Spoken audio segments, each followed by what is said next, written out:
Spain பயணத்தின் மூலம் 3440 கோடி ஒப்பந்தம் கையெழுத்தானதாக சென்னை திரும்பிய முதலமைச்சர் பேட்டி. தனது பயணம் வென்றது போல் தேர்தல் களத்தில் இந்தியா கூட்டணி வெல்லும் என உறுதி. அதிமுகவுடன் கூட்டணி அமைக்க பாஜகவின் கதவுகள் திறந்தே இருப்பதாக உள்துறை அமைச்சர் அமித்ஷா அழைப்பு. பாஜகவுக்கான கதவுகள் எப்போதோ சாத்தப்பட்டுவிட்டதாக ஜெயக்குமார் பதிலடி. 14 மக்களவை தொகுதி, ஒரு மாநிலங்களவை உறுப்பினர் தரும் கட்சியுடனேயே கூட்டணி. தேமுதிக பொதுச் செயலாளர் பிரேமலதா விஜயகாந்த் பகிரங்க அறிவிப்பு. கடும் எதிர்ப்பை மீறி உத்தராகண்ட் சட்டப்பேரவையில் பொது சிவில் சட்ட மசோதா நிறைவேற்றம். நாட்டிலேயே முதல் முறையாக உத்தராகண்டில் பொது சிவில் சட்டம் அமலாகிறது. பாஜக 3வது முறையாக ஆட்சி அமைக்கும் காலம் நீண்ட தூரத்தில் இல்லை. நாடாளுமன்றத்தில் பிரதமர் நரேந்திர மோடி திட்டவட்டம்.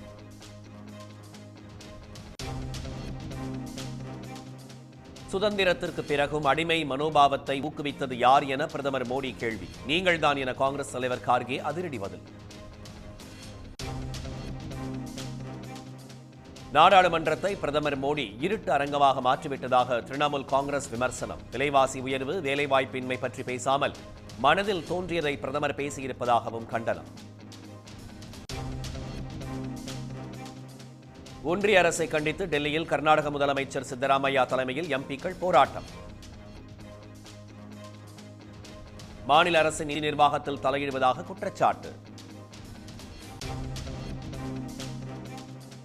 அரசியல் கட்சி தொடங்கியதற்கு வாழ்த்து தெரிவித்த நடிகர் ரஜினிகாந்துக்கு விஜய் நன்றி. தொலைபேசி வாயிலாக தொடர்பு கொண்டு நன்றி தெரிவித்தார்.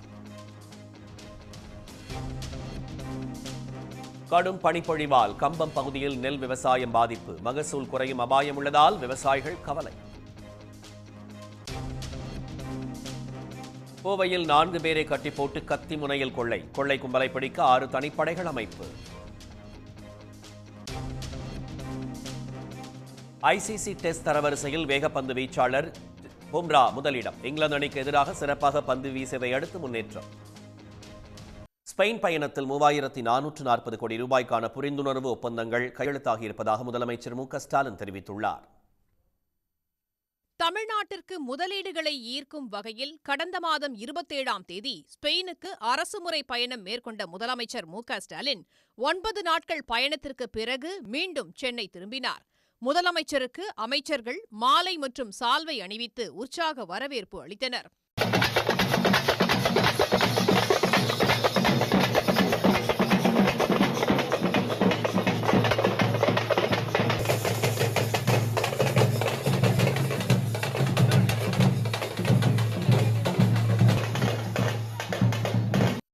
விமான நிலையத்தில் செய்தியாளர்களிடம் பேசிய முதலமைச்சர் ஸ்பெயின் பயணம் சாதனை பயணமாக அமைந்ததாக தெரிவித்தார். ஸ்பெயினில் நடைபெற்ற முதலீட்டாளர்கள் மாநாடு மூலம் பொருளாதாரம் மற்றும் வர்த்தகத்துறை அமைச்சக அதிகாரிகள், இன்வெஸ்ட் ஸ்பெயின் அமைப்பாளர்கள் ஆகியோரை சந்தித்து தமிழ்நாட்டில் முதலீடுகள் செய்ய வருமாறு வலியுறுத்தியதாக முதலமைச்சர் குறிப்பிட்டார். அடுத்தடுத்த நாட்களில் ஸ்பெயின் நாட்டில் செயல்படும் முன்னணி நிறுவனங்களின் நிர்வாகிகளுடனான சந்திப்பு மூலம் 3440 கோடி ரூபாய்க்கான முதலீடு ஈர்க்கப்பட்டுள்ளதாகவும் முதலமைச்சர் மு க ஸ்டாலின் சுட்டிக்காட்டினார். 3440 கோடி ரூபாய் அளவுக்கு முதலீடுகள் செய்வதற்கான புரிந்துணர்வு ஒப்பந்தங்கள் மேற்கொள்ளப்பட்டன என்பதை மகிழ்ச்சியோடு தெரிவிச்சுக்கிறேன். அபாக் லாய்டு நிறுவனம் 2500 கோடி ரூபாய் முதலீடு.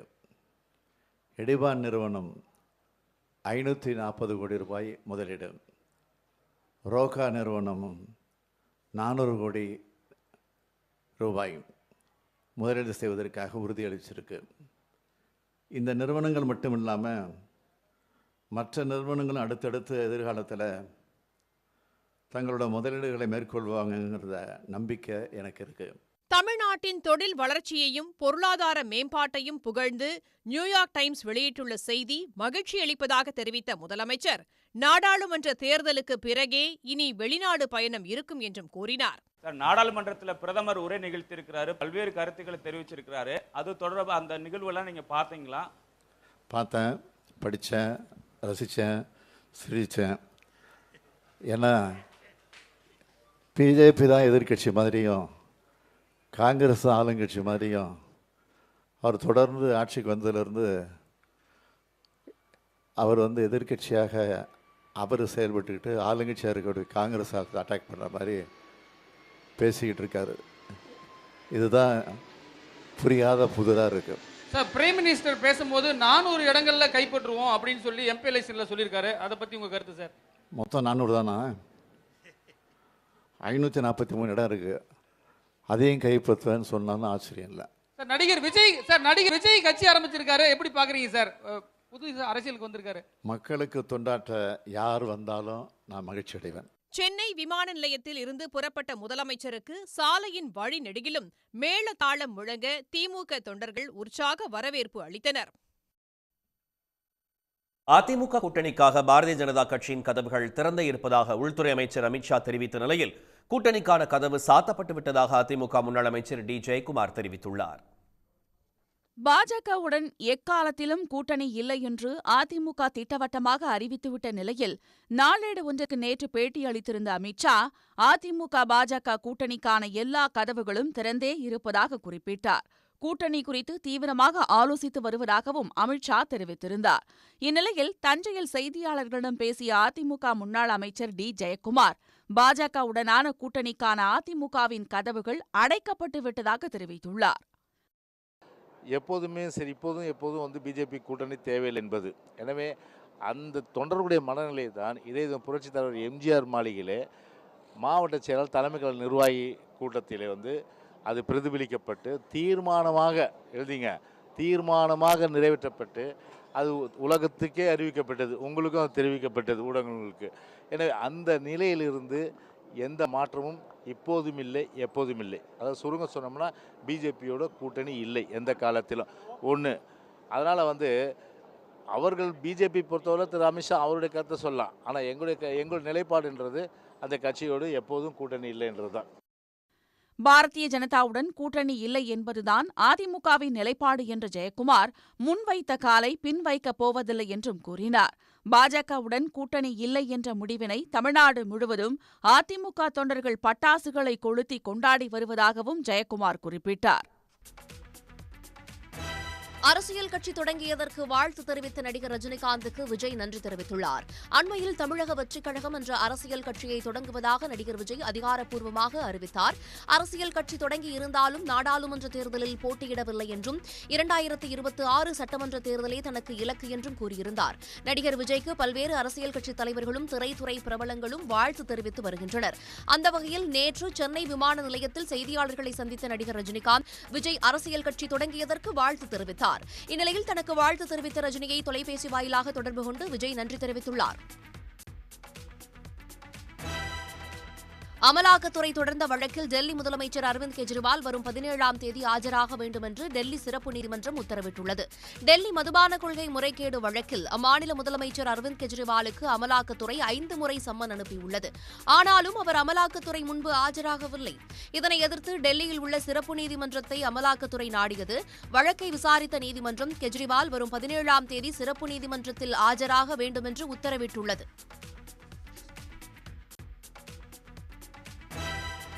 ஓமலூர் ஆயுத வழக்கு தொடர்பாக நாம் தமிழர் கட்சி நிர்வாகிகள் சென்னை புரசைவாக்கத்தில் உள்ள தேசிய புலனாய்வு முகமை அலுவலகத்தில் ஆஜராகி விளக்கமளித்தனர்.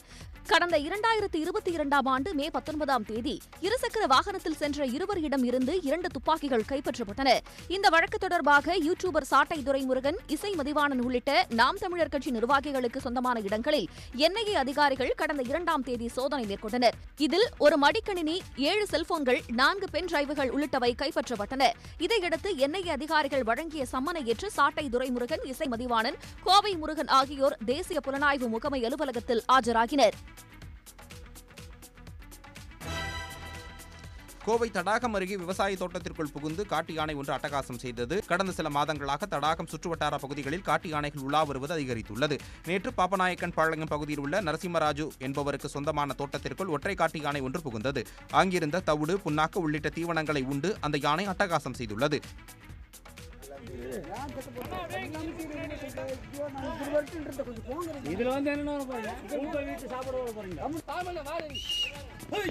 அது வந்து போற வழியிலேயே போகுது.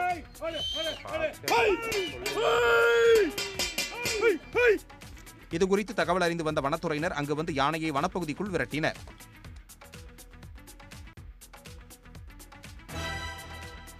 அரசியல் கட்சி தொடங்குவதற்கான நோக்கத்தையும் தேவையையும் முதலில் விஜய் சொல்ல வேண்டும் என திரைப்பட இயக்குனர் கோபி நயினார் கருத்து தெரிவித்துள்ளார். விஜய் அரசியல் கட்சியில் இளைஞர்கள் அதிக அளவில் சேர வாய்ப்பு உள்ளதாகவும் அவர் கூறியுள்ளார். ஒருத்தர் கட்சி ஆரம்பிக்க போற அப்படின்னு சொன்னார்னா அவருடைய நோக்கம் என்னன்றது ரொம்ப முக்கியம். அந்த நோக்கத்தை முதல்ல அவர் சொல்லணும். அவருக்கு கட்சி ஆரம்பிக்க வேண்டிய தேவை என்ன ஏற்பட்டுச்சு அப்படின்றது தான். ஏன்னா அந்த தேவையை அவர் சொல்லும்போது தான் அந்த தேவைக்கு பின்னால் இருக்கிற அரசியல், அதுக்கு பின்னால் இருக்கிற எல்லா விதமான விஷயங்களையும் பேசுறதுக்கு ஒரு மிகப்பெரிய வாய்ப்பாகவும் மக்கள் புரிந்து கொள்வதற்கும் ஒரு வாய்ப்பாகவும் அது அமையும். நடிகர் விஜயை தொடர்ந்து நடிகர் விஷாலும் அரசியல் கட்சி தொடங்க உள்ளதாக வெளியான தகவலுக்கு முற்றுப்புள்ளி வைக்கும் விதமாக விஷால் அறிக்கை ஒன்றை வெளியிட்டுள்ளார். அதில் தான் எப்போதும் அரசியல் ஆதாயத்தை எதிர்பார்த்து மக்கள் பணி செய்தது இல்லை என தெரிவித்துள்ளார். மக்கள் நல இயக்கத்தின் மூலம் செய்து வரும் மக்கள் பணிகளை தொடர்ந்து செய்வேன் என்றும் வரும் காலகட்டத்தில் மக்களுக்காக மக்களின் ஒருவனாக குரல் கொடுக்க தயங்க மாட்டேன் என்றும் நடிகர் விஷால் தெரிவித்துள்ளார். ஏற்கனவே 2018ஆம் ஆண்டு நடைபெற்ற RK நகர் இடைத்தேர்தலில் போட்டியிடுவதற்காக விஷால் தாக்கல் செய்த வேட்புமனு நிராகரிக்கப்பட்டிருந்தது. டெல்லி முதலமைச்சர் அரவிந்த் கெஜ்ரிவாலின் தனிச் செயலாளர் வீட்டில் அமலாக்கத்துறை நடத்திய சோதனையில் எதுவும் கிடைக்கவில்லை என ஆம் ஆத்மி கட்சி தெரிவித்துள்ளது. அரவிந்த் கெஜ்ரிவாலின் தனிச் செயலாளர் பிபோக்குமார் மற்றும் டெல்லி நாடாளுமன்ற உறுப்பினர் NT குப்தா ஆகியோரின் வீடுகளில் 16 மணி நேரத்துக்கு மேலாக அமலாக்கத்துறை சோதனை நடத்தியது. அமலாக்கத்துறை சோதனை குறித்து செய்தியாளர்களிடம் பேசிய டெல்லி மாநில அமைச்சர் அதிஷி, முதலமைச்சரின் தனிச் செயலாளர் வீட்டில் 16 மணி நேரம் அமலாக்கத்துறை நடத்திய சோதனையில் 2 மின்னஞ்சல் கணக்குகளை பதிவிறக்கம் செய்தது மற்றும் 3 செல்போன்களை மட்டுமே அமலாக்கத்துறை எடுத்துச் சென்றதாக தெரிவித்துள்ளார். 16 घंटे के छापे के बाद ईडी ने सबसे पहले क्या लिया? सीएम के PS के 2 जीमेल के अकाउंट्स का डाउनलोड लिया. ये था ईडी का छापा. उसके बाद उन्होंने क्या लिया? उन्होंने सीएम के PS और उनके परिवार के 3 फोन लिए. ये था 16 घंटे का छापा.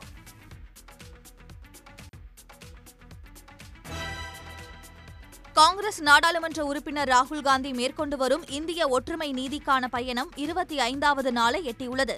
ஜார்க்கண்ட் மாநிலத்தில் யாத்திரையை முடித்துக் கொண்டு ஒடிசா சென்றுள்ள ராகுல் காந்தி சுந்தர்கர் பகுதியில் உள்ள தேவாதிதேவ் மகாதேவ் கோயிலில் வழிபாடு நடத்தினார்.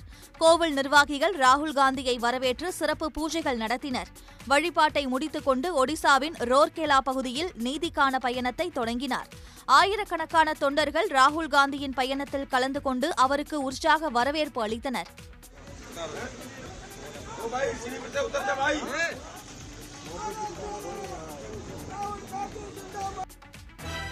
ஐசிசி ஆடவர் டெஸ்ட் கிரிக்கெட் போட்டியின் பந்துவீச்சாளர்கள் தரவரிசையில் இந்திய அணியின் நட்சத்திர பந்துவீச்சாளர் ஜஸ்பிரீத் பும்ரா முதல் முறையாக முதல் இடத்தை பிடித்து வரலாற்று சாதனை படைத்துள்ளார். விசாகப்பட்டினத்தில் இங்கிலாந்திற்கு எதிரான 5 டெஸ்ட் போட்டிகள் கொண்ட தொடரில் இந்தியா விளையாடி வருகிறது.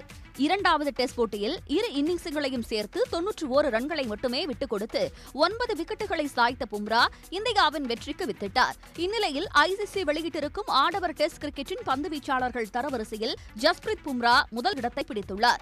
2வது டெஸ்டில் 9 விக்கெட்டுகளை சாய்த்ததன் மூலமாக தரவரிசை பட்டியலில் 3 இடங்கள் முன்னேறி முதல் இடத்தை பிடித்துள்ளார். பாஜகவில் 80-85 வயதுக்கு மேல் உள்ளவர்கள் மட்டுமே இணைவார்கள் என்று SP வேலுமணி விமர்சித்ததை நிரூபிக்கும் வகையில் தமிழ்நாட்டில் 1970-80களில் MLA MP-யாக இருந்தவர்கள் பாஜகவில் சேர்ந்துள்ளனர். கோவை மாவட்ட அதிமுக அலுவலகத்தில் நடந்த நிகழ்ச்சியில பேசின முன்னாள் அமைச்சர் SP வேலுமணி வழக்கம் போல பாஜகவை விமர்சிச்சு பேசினாரு. மேலும் அதிமுகவில் இளைஞரையெல்லாம் கொத்து கொத்தா சேர்றதாகவும், ஆனா பாஜகல யாருமே சேரது இல்லன்னு சொன்ன அவரு அப்படியே சேர்ந்தாலும் 80-85 வயசுல தான் சேருவாங்கன்னு சொன்னாரு.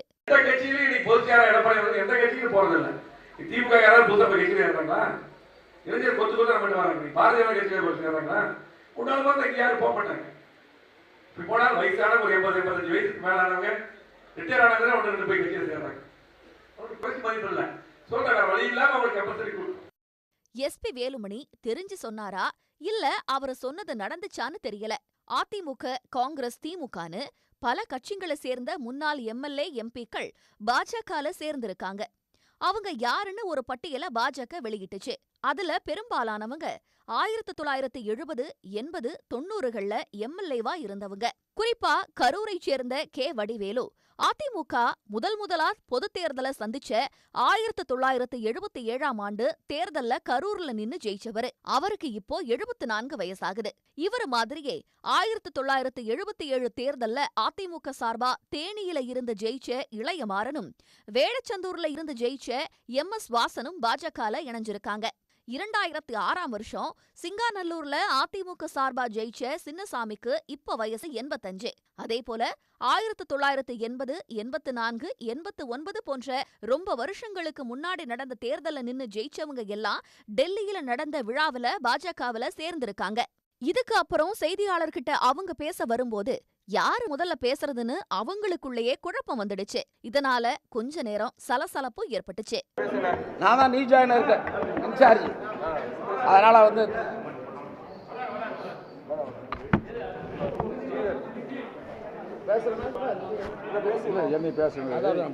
என்ன பேசுனாரு போட்டு ஆரம்பிச்சு போட்டு நான் சொல்லிட்டு சொல்லுங்க இந்த 6ல் ஒருத்தர் பேசுவேன் சொல்லிட்டு தான் வந்தேன்.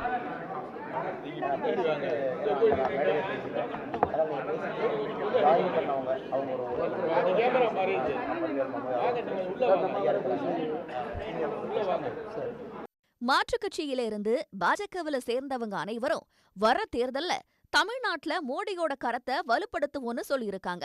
நல்ல எண்ணத்தோடு தான் வருகை தந்திருக்கின்றார்கள்.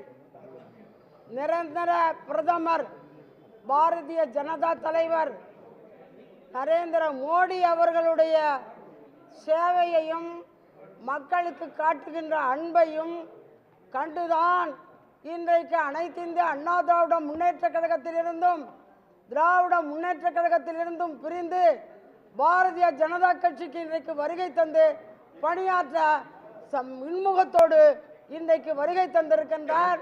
மக்கள் எவ்வளவு மாற்றத்தில் காணப்படுகின்றார்கள் என்பதை முதலில் தெரிந்து கொள்ள வேண்டும். இவர்களின் வருகை பாஜகல எந்த மாதிரி தாக்கத்தை ஏற்படுத்துதுன்னு பொறுத்திருந்துதான் பார்க்கணும். இவர்களின் வருகை பாஜகவுல எந்த மாதிரி தாக்கத்தை ஏற்படுத்தும்னு பொறுத்திருந்துதான் பார்க்கணும். பாஜக ஆட்சியில் உலகின் 5 பெரிய பொருளாதாரங்களுக்குள் இந்தியாவை கொண்டு வந்துள்ளதாக பிரதமர் நரேந்திர மோடி மாநிலங்களவையில் பெருமிதம் தெரிவித்துள்ளார். பிரதமர் மோடியின் கருத்துக்களுக்கு உடனுக்குடன் காங்கிரஸ் தலைவர் மல்லிகார்ஜுன கார்கே பதிலளித்தார். குடியரசுத் தலைவர் உரைக்கு நன்றி தெரிவிக்கும் தீர்மானத்தின் மீதான விவாதத்திற்கு பதிலளித்து மாநிலங்களவையில் பிரதமர் நரேந்திர மோடி பேசினார். அப்போது காங்கிரஸ் ஆட்சியில் வெளிப்படையாகவே ஜனநாயகத்தின் குரல் வளை நெரிக்கப்பட்டதாகவும் மக்களால் தேர்ந்தெடுக்கப்பட்ட அரசுகள் கலைக்கப்பட்டதாகவும் குற்றம் சாட்டினார். 40 தொகுதிகளிலாவது வெற்றி பெற காங்கிரஸ் கடவுளை வேண்டிக் கொள்ள வேண்டும் என்றும் அவர் தெரிவித்தார். நாடாளுமன்ற தேர்தலில் வெற்றி பெற்று பாஜக 3வது முறையாக ஆட்சி அமைக்கும் என்றும் 10 ஆண்டு கால பாஜக ஆட்சியில் இந்திய பொருளாதாரத்தை முதல் 5 இடங்களுக்குள் கொண்டு வந்துள்ளதாகவும் பிரதமர் மோடி தெரிவித்தார். कांग्रेस के 10 साल का इतिहास देखिए. फ्रेजाइल 5 इकोनॉमी में दुनिया में कहा जाता था, मैं नहीं, दुनिया कहती फ्रेजाइल 5. पॉलिसी पैरालिसिस, ये तो उनकी पहचान बन गई थी. और हमारे 10 वर्ष टॉप 5 इकोनॉमी वाले.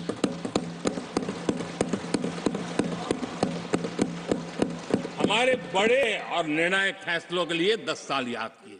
தொடர்ந்து பேசிய பிரதமர் மோடி, சுதந்திரம் அடைந்த பிறகும் நாட்டில் அடிமை மனநிலை நிலவ யார் காரணம் என கேள்வி எழுப்ப எதிர்க்கட்சித் தலைவரான மல்லிகார்ஜுன கார்கே நீங்கள்தான் என்று பதிலளித்தார். இதேபோல் இந்திய மன்னர்களோடு பிரிட்டிஷார் நல்லுறவு கொண்டிருந்ததாக பிரதமர் மோடி தெரிவிக்க, உங்கள் அமைப்பினர்தான் பிரிட்டிஷ் ஆட்சியாளர்களோடு நல்லுறவு கொண்டிருந்ததாக மல்லிகார்ஜுன கார்கே கூறினார். आजादी के बाद भी देश में गुलामी की मानसिकता को किसने बढ़ावा दिया? अंग्रेजों को याद किया गया. अब राजा महाराजाओं का तो अंग्रेजों के साथ गहरा नाता रहा था उस समय. तो பட்டியல் இனத்தவருக்கும் பிற்படுத்தப்பட்டவர்களுக்கும் காங்கிரஸ் மிகப்பெரிய எதிரியாக இருப்பதாகவும், இடஒதுக்கீட்டை நடைமுறைப்படுத்துவதற்கு எதிராக முன்னாள் பிரதமர் நேரு இருந்ததாகவும் பிரதமர் மோடி குற்றம் சாட்டினார். நாடாளுமன்றத்தை தேர்தல் பிரச்சாரத்துக்கான மேடையாக பிரதமர் மோடி பயன்படுத்துவதாக காங்கிரஸ் பொதுச் செயலாளர் கே சி வேணுகோபால் குற்றம் சாட்டியுள்ளார். நாடாளுமன்றத்தையே இருள் நிறைந்த அரங்கமாக பிரதமர் மாற்றிவிட்டதாக திரிணாமுல் காங்கிரஸ் கட்சி விமர்சித்துள்ளது. குடியரசுத் தலைவர் உரைக்கு நன்றி தெரிவிக்கும் தீர்மானத்தின் மீதான விவாதத்திற்கு பதிலளித்து பிரதமர் நரேந்திர மோடி பேசினார். அப்போது முன்னாள் பிரதமர் நேரு மற்றும் காங்கிரஸ் கட்சி மீது சரமாரியாக குற்றம் சாட்டினார். இதுகுறித்து கருத்து தெரிவித்துள்ள காங்கிரஸ் பொதுச் செயலாளர் கே சி வேணுகோபால், நாடாளுமன்றத்தை தேர்தல் பிரச்சாரத்திற்கான மேடையாக பிரதமர் மோடி பயன்படுத்துவதாக குற்றம் சாட்டினார். உண்மைகள் எதுவும் இல்லாமல் மிகவும் தரம் தாழ்ந்து பிரதமரே பொய் பேசினால் என்ன செய்ய முடியும் என்றும் அவர் கேள்வி எழுப்பியுள்ளார். This actually, this is a last session of the parliament. He is making an election speech by using the platform of the parliament. That's all. Very low level, without any truth. He is speaking total lie, blatant lie. When the prime minister is speaking a lie, what we can do? That is actually downgrading the position of the Prime Minister. He himself is downgrading the position of the Prime Minister. Only attack on Congress. He can attack Congress. We have no problem. We can attack Congress. But we have to attack with the truth, with the specific statistics. மாநிலங்களவையில் பிரதமர் மோடி நீளமான மனதின் குரல் உரையையே நிகழ்த்தியுள்ளதாக திரிணாமுல் காங்கிரஸ் நாடாளுமன்ற உறுப்பினர் Derek O'Brien குற்றம் சாட்டியுள்ளார். நாடாளுமன்றத்தை அடர்ந்த இருள் சூழ்ந்த அரங்கமாக பாஜக அரசு மாற்றிவிட்டதாகவும், வேலைவாய்ப்பு, விலைவாசி, மணிப்பூர் பிரச்சினைகள் குறித்து எந்த வாக்குறுதியையும் பிரதமர் அளிக்கவில்லை என்றும் அவர் தெரிவித்துள்ளார். கூட்டாட்சி தத்துவத்தை கொலை செய்த, கைகளில் இரத்தக்கரை படிந்த ஒருவரின் கூட்டாட்சி தத்துவம் குறித்த உரையாகவே பிரதமரின் உரை இருந்ததாகவும் டெரிக் ஓபிரையன் சாடியுள்ளார். கர்நாடகாவுக்கான உரிய நிதி பங்கீட்டை உடனடியாக வழங்க வலியுறுத்தி டெல்லி ஜந்தர் மந்தரில் கர்நாடக முதலமைச்சர் சித்தராமையா தலைமையில் அந்த மாநில எம்எல்ஏக்கள், எம்பிக்கள் போராட்டத்தில் ஈடுபட்டனர். பாஜக அல்லாத எதிர்க்கட்சிகள் ஆளும் மாநிலங்களுக்கான நிதி பங்கீட்டில் ஒன்றிய அரசு பாகுபாடு காட்டுவதாக தொடர்ந்து குற்றம் சாட்டப்பட்டு வருகிறது. இந்நிலையில் கர்நாடகாவுக்கு ஒன்றிய அரசு வழங்க வேண்டிய நிதியை உடனடியாக வழங்க வலியுறுத்தி அம்மாநில முதலமைச்சர் சித்தராமையா தலைமையில் டெல்லி ஜந்தர் மந்தரில் போராட்டம் நடைபெற்றது. இந்த போராட்டத்தில் கர்நாடக துணை முதலமைச்சர் டி.கே. சிவக்குமார், அமைச்சர்கள், எம்எல்ஏக்கள் மற்றும் எம்பிக்கள் கலந்து கொண்டு ஒன்றிய அரசுக்கு எதிராக முழக்கமிட்டனர். We are raising this issue of discrimination meted out by Government of India, particularly state of Karnataka, and also the states of southern India. ಇದಕ್ಕೋಸ್ಕರ ಈ ಚಳುವಳಿಯನ್ನು ನಾವು ಹಮ್ಮಿಕೊಂಡಿದ್ದೀವಿ. ಯಾರ ವಿರುದ್ಧನೂ ಅಲ್ಲ, ಯಾವ ಪಕ್ಷದ ವಿರುದ್ಧನೂ ಕೂಡ ಅಲ್ಲ. ಇದು ಕರ್ನಾಟಕ ರಾಜ್ಯಕ್ಕೆ ಆಗಿರ್ತಕ್ಕಂಥ ಅನ್ಯಾಯವನ್ನ கர்நாடகாவுக்கு நீதி கேட்டு நடைபெறும் இந்த போராட்டத்தில் கட்சி பாகுபாடுகளை மறந்து பங்கேற்குமாறு பாஜக மற்றும் மதச்சார்பற்ற ஜனதா தள எம்பிக்களுக்கு தான் கோரிக்கை விடுத்ததாகவும் அதனை அவர்கள் நிராகரித்து விட்டதாகவும் சித்தராமையா தெரிவித்தார்.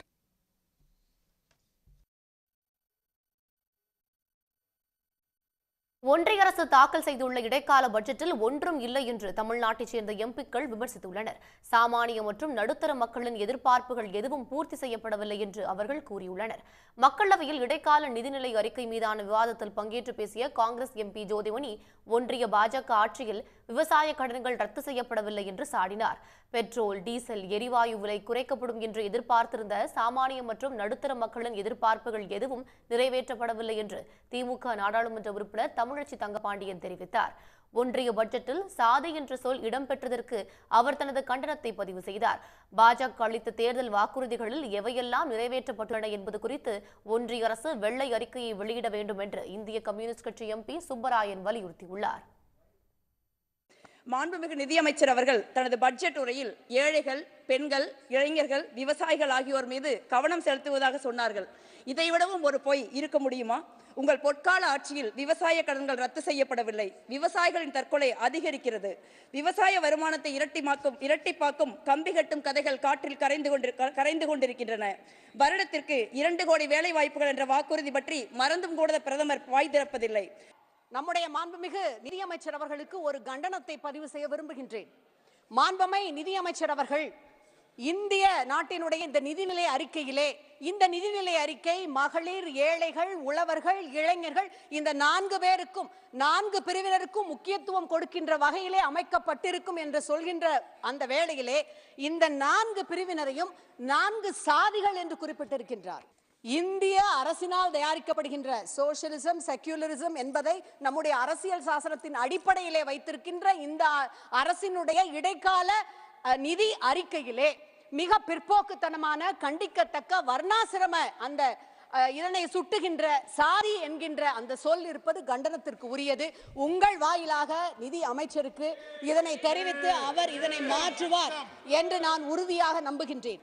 2014 தேர்தலில் மக்களிடம் வாக்கு கேட்கிற போது இந்த ஆட்சியாளர்கள் என்னென்ன வாக்குறுதிகளை சொன்னார்கள், அதில் எவற்றையெல்லாம் நிறைவேற்றியிருக்கிறார்கள், எவை நிறைவேற்றப்படவில்லை என்ற பட்டியலை ஒரு ஒயிட் பேப்பர் மூலம் பிளேஸ் பண்ண வேண்டும் என்று நான் கேட்டுக்கொள்கிறேன். பின்னர் தான் நீங்கள் காங்கிரஸ் ஆட்சி காலத்தை பற்றி பேசுவதற்குரிய தார்மீக தகுதி உங்களுக்கு வரும் என்பதை தெரிவித்துக் கொள்கிறேன். வளர்ச்சி என்று சொல்லுவதற்கு வெட்கப்படவில்லை இந்த ஆட்சியாளர்கள். வருமான வரி உச்சவரம்பில் விலக்கு அளிக்கப்படும் என்று காத்திருந்தவர்களுக்கும் ஏமாற்றமே மிஞ்சியிருப்பதாக அவர்கள் கூறியுள்ளனர். வரலாறு காணாத வேலை வாய்ப்பின்மையும், வரலாறு காணாத கடனும், வரலாறு காணாத விலையேற்றமுமே இந்த ஆட்சியில் இருப்பதாக சாடிய அவர்கள் இதில் எங்கே வளர்ச்சி இருக்கும் என்று கேள்வி எழுப்பினர். சந்திர மண்டலத்திற்கு சந்திராயனை அனுப்பி பூமியிலிருந்தே இயக்கி வருவதைப் போல் ஓர் அறையில் உட்கார்ந்து கொண்டு EVM இயக்க முடியாதா என்று நாம் தமிழர் கட்சியின் ஒருங்கிணைப்பாளர் சீமான் கேள்வி எழுப்பியுள்ளார். நீட் தேர்வில் மூக்குத்தியில் பிட்டெடுத்து வருவார்கள் என கூறும் ஒன்றிய அரசால் இதை செய்ய முடியாதா என்றும், நேர்மையான தேர்தல் என்றால் வாக்குச்சீட்டு முறைக்கு வர வேண்டும் என்றும் அவர் கூறினார். சந்திராயன் அனுப்புனில்ல, எங்கிருந்து அனுப்புன? பூமியிலிருந்து தானே, ஒரு அறைக்குள்ள இருந்தானே. இங்கிருந்து சந்திராயனை கண்ட்ரோல் பண்ணிடுற இவ்வளவு செய்ய முடியுது. என் தங்கச்சி மூக்குத்தி போட்டிருக்கால, அதுக்குள்ளே பிட்டை கொண்டு போயிடுவா நீட்டு தேர்வுக்குன்னு பேச தெரியுது. வக்கனையா இந்த அது ஒன்றும் பண்ண முடியாது. அது எந்திரத்தில் ஒன்றும் பண்ண முடியாது, ஒன்றும் செய்ய முடியாது. சரி, அவ்வளோ நேர்மையான வாக்குச்சீட்டு முறைக்கு வா. உங்ககிட்ட ஐடி இருக்குது, இடி இருக்குது, இஎம்ஐ இருக்குது, EVM இருக்குது, அப்புறம் நீதிமன்றம் இருக்குது. நாங்கள் இதுக்கு மேலே தேர்தல் ஆணையம் உங்ககிட்ட இருக்குது. தேர்தல் ஆணைய அதிகாரிகளை நீங்களே நியமிக்கலாம்னு உரிமை இருக்குது. வாக்கு எந்திரம் தயாரிக்கிறதுல உங்கள் கட்சிக்காரர் 4 பேர் உறுப்பினராக இருக்கிறாரு. நீங்கள் உங்ககிட்ட நோட்டு பெட்டி லெஃப்ட் ஹேண்டு, வாக்கு பெட்டி ரைட் ஹேண்டு. கட்சி ஆட்சிகளால் ஒன்றும் பண்ண முடியாது. மக்களின் புரட்சியால் தான், மக்கள் புரட்சியால் தான் இதை புரட்டி போட முடியும். அதுக்கு தயாராகணும். படித்த இளைஞன் நல்ல ஒவ்வொருத்தனும், இளம் பெண்கள், இளைஞர்கள் தன்னலமற்று இல்லைன்னா இன்னொரு தலைமுறை வாழ வாய்ப்பு இருக்குது. கடந்த சில ஆண்டுகளாக ஏழை மற்றும் நடுத்தர மக்களின் வாங்கும் திறன் படிப்படியாக குறைந்து வருவதாக பொருளாதார வல்லுநர்கள் தெரிவிக்கின்றனர். அதேவேளையில் விலை உயர்ந்த கார்கள், போன்களின் விற்பனை அதிகரித்துள்ளது. இதற்கு காரணம் என்ன என்பதை பற்றி விளக்குகிறது இந்த செய்தி தொகுப்பு. ஜவுளி, காலணி, அழகு சாதன பொருட்கள் உள்ளிட்டவைகளின் விற்பனை 2022 விட 23 பாதியாக குறைந்துள்ளது. அதாவது 18 விழுக்காட்டில் இருந்து 9 விழுக்காடாக சரிந்துள்ளது. வழக்கமாக தீபாவளி, பொங்கல் போன்ற பண்டிகை காலத்தில் அதிகமான விற்பனை இருக்கும் நிலையில் கடந்த சில ஆண்டுகளாகவே விற்பனை குறைந்து வருவதாக வியாபாரிகள் தெரிவிக்கின்றனர். இதனால் சிறு கடைகளை நடத்தி வருவோர்களின் வாழ்வாதாரம் கடுமையாக பாதிக்கப்பட்டுள்ளது. எங்களுக்கு பார்த்திங்கன்னா ஸ்டாக்கு தீபாவளியும் சரி, பொங்கலும் சரி, 2 இதில் பண்டிகை காலத்தையும் ரொம்ப நம்பி எதிர்பார்த்துட்டு இருந்தோம். வியாபாரம் சுத்தமாக இல்லை. ஏகப்பட்ட ஸ்டாக்கு அப்படியே இருக்குது. வழக்கமாக 70-80% வியாபாரம் ஆகிற டயத்தில் 20-30% வியாபாரம் தான் ஆகிட்டு இருக்குது. ஆன்லைன் ஒரு காரணம் இருக்குது. கடைகள் உற்பத்தி அதிகமாகிருச்சு. எடுக்கிறவங்க ரொம்ப கம்மியாக இருக்காங்க. மக்கள் மத்தியில் பணப்புழக்கட்டம் ரொம்ப கம்மியாக இருக்குது. அப்புறம் பத்தாவதுக்கு மழை வெள்ளம் அது இதுன்னு ரொம்ப வியாபாரமே ரொம்ப மோசமான நிலைக்கு நாங்கள் தள்ளப்பட்டுட்டோம். அன்றாட பயன்பாட்டிற்கான பொருட்களின் விற்பனை குறைவதற்கு ஏழை நடுத்தர மக்களிடம் வாங்கும் திறன் குறைந்து வருவதே காரணம் என பொருளாதார வல்லுநர்கள் தெரிவிக்கின்றனர். பண மதிப்பிழப்பு, GST மட்டுமின்றி கொரோனா காலத்தின் போது ஏற்பட்ட வேலை இழப்பும் இதற்கு காரணம் என்கிறார்கள் பொருளாதார வல்லுநர்கள். இந்தியாவில் 2022ஆம் ஆண்டு 7.33 விழுக்காடாக இருந்த வேலையில்லா திண்டாட்டம் 2023 அக்டோபரில் 10.85 விழுக்காடாக உயர்ந்திருப்பதாக பொருளாதார நிபுணர்கள் சுட்டிக்காட்டுகின்றனர்.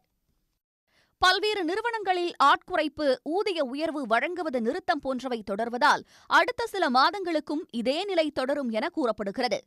சில்லறையில் பணம் கொடுத்து வாங்கப்படும் துடைப்பம், துணி சோப்பு உள்ளிட்டவற்றின் விற்பனை குறைந்திருக்கும் நிலையில் இஎம்ஐ, கிரெடிட் கார்டுகள் மூலமாக வாங்கப்படும் செல்போன், கணினி ஆகியவைகளின் விற்பனை அதிகரித்துள்ளது. இதனால் நடுத்தர மக்களின் கடன் சுமை அவர்களின் அன்றாட வாழ்க்கையை பாதிக்கும் அளவுக்கு அதிகரித்திருப்பதாக பொருளாதார வல்லுநர்கள் எச்சரிக்கின்றனர். வேலையில்லா திண்டாட்டத்தை தடுக்கவும், பணப்புழக்கத்தை அதிகரிக்கவும் உரிய நடவடிக்கை எடுத்தால் மட்டுமே நிலைமை மேம்படுத்தப்படும் என்பதே பொருளாதார நிபுணர்களின் கருத்தாக உள்ளது. தென் மாவட்டங்களுக்கு செல்லும் பயணிகளை ஆம்னி பேருந்து உரிமையாளர்கள் போரூர், தாம்பரம் மற்றும் சூரப்பட்டில் ஏற்றி இறக்கலாம் என சென்னை உயர்நீதிமன்றத்தில் தமிழ்நாடு அரசு விளக்கம் அளித்துள்ளது.